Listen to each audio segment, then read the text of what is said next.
بسم اللہ الرحمن الرحیم۔ السلام علیکم۔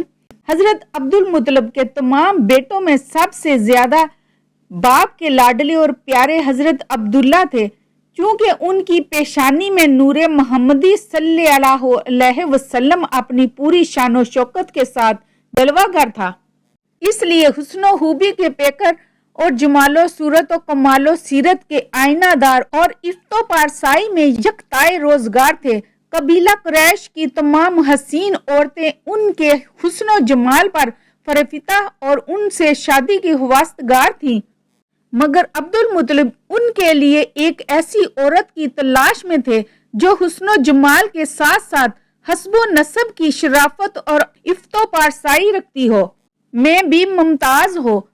محترم ناظرین، عجیب اتفاق ہے کہ ایک دن حضرت عبداللہ شکار کے لیے جنگل میں تشریف لے گئے تھے۔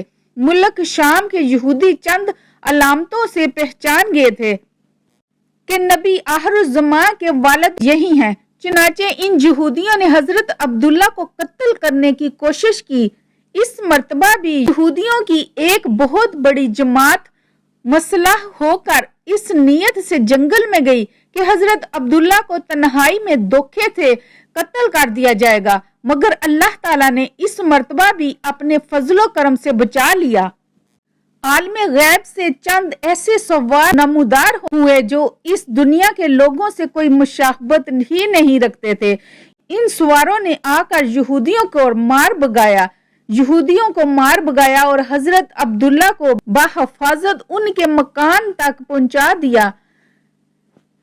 وہب بن مناف بھی اس دن جنگل میں تھے اور انہوں نے اپنی آنکھوں سے یہ سب کچھ دیکھا، اس لیے ان کو حضرت عبداللہ سے بے انتہا محبت و عقیدت پیدا ہو گئی اور گھر آ کر یہ عزم کر لیا کہ میں اپنی نور نظر حضرت آمنہ کی شادی حضرت عبداللہ ہی سے کروں گا۔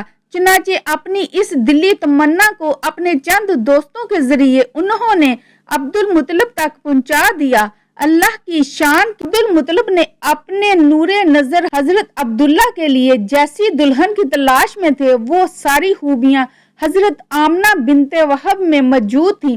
عبد المطلب نے اس رشتے کو خوشی خوشی منظور کر لیا۔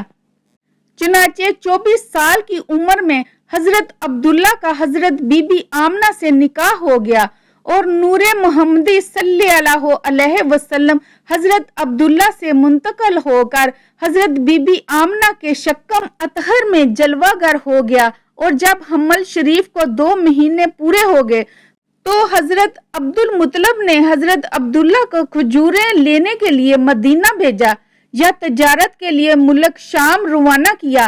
سے واپس لوٹتے ہی مدینہ میں اپنے والد کے ننھال بنو عدی بن نجار میں ایک ماہ بیمار رہ کر 25 برس کی عمر میں وفات پا گئے اور وہی دار نابغہ میں مدفون ہوئے۔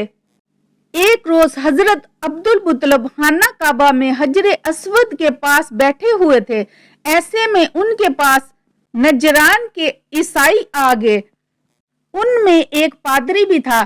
اس پادری نے عبد المطلب سے کہا، ہماری کتابوں میں ایک ایسے نبی کی علامات ہیں جو اسماعیل علیہ السلام کی اولاد میں ہونا باقی ہے، یہ شہر اس کی جائے پیدائش ہوگا، اس کی یہ نشانیاں ہوں گی۔ ابھی یہ بات ہو رہی تھی کہ کوئی شخص آپ صلی اللہ علیہ وسلم کو لے کر وہاں آن پہنچا۔ پادری کی نظر جو ہی آپ پر پڑی، آپ کی آنکھوں اور پیروں کو دیکھ کر وہ چلا اٹھا، وہ نبی یہی ہیں، یہ تمہارے کیا لگتے ہیں؟ عبد المطلب بولے، یہ میرے بیٹے ہیں۔ اس لیے وہ پادری بولا، تب یہ وہ نہیں، اس لیے کہ ہماری کتابوں میں لکھا ہے کہ اس کے والد کا انتقال اس کی پیدائش سے پہلے ہو جائے گا۔ یہ سن کر عبد المطلب بولے، یہ دراصل میرا پوتا ہے، اس کے باپ کا انتقال اس وقت ہو گیا تھا جب یہ پیدا بھی نہیں ہوا تھا۔ اس پر پادری بولا، ہاں یہ بات ہوئی نا، آپ اس کی پوری طرح حفاظت کریں۔ حضرت عبداللہ بن زبیر رضی اللہ تعالی عنہ اپنے والد سے نقل کرتے ہیں کہ قبیلہ لہب کا ایک آدمی فال نکالنے والا تھا۔ جب وہ مکہ آتا تو قریشی اپنے لڑکوں کو اس کے پاس لے جاتے اور وہ ان کو دیکھ کر ان لڑکوں کے بارے میں انہیں فال دیتا تھا۔ حضرت زبیر رضی اللہ تعالیٰ عنہ کہتے ہیں کہ ایک دفعہ ابو طالب کے ہمراہ باقی لڑکوں کے ساتھ حضور صلی اللہ علیہ وآلہ وسلم بھی تشریف لائے، جبکہ آپ صلی اللہ علیہ وسلم اب بھی لڑکے تھے۔ اس فال والے نے ایک نظر آپ کو دیکھا، پھر اپنے کام میں مصروف ہو گیا۔ جب فارغ ہوا تو کہنے لگا، اس لڑکے کو میرے پاس لاؤ۔ جب ابو طالب نے اس کے حرص کو دیکھا تو آپ صلی اللہ علیہ وسلم کو غائب کر دیا اور وہ فال والا پکارنے لگا، تم ہلاک ہو جاؤ، اس لڑکے کو میرے پاس لے آؤ جسے میں نے ابھی دیکھا تھا۔ اللہ کی قسم، اس لڑکے کی عظیم شان ہوگی۔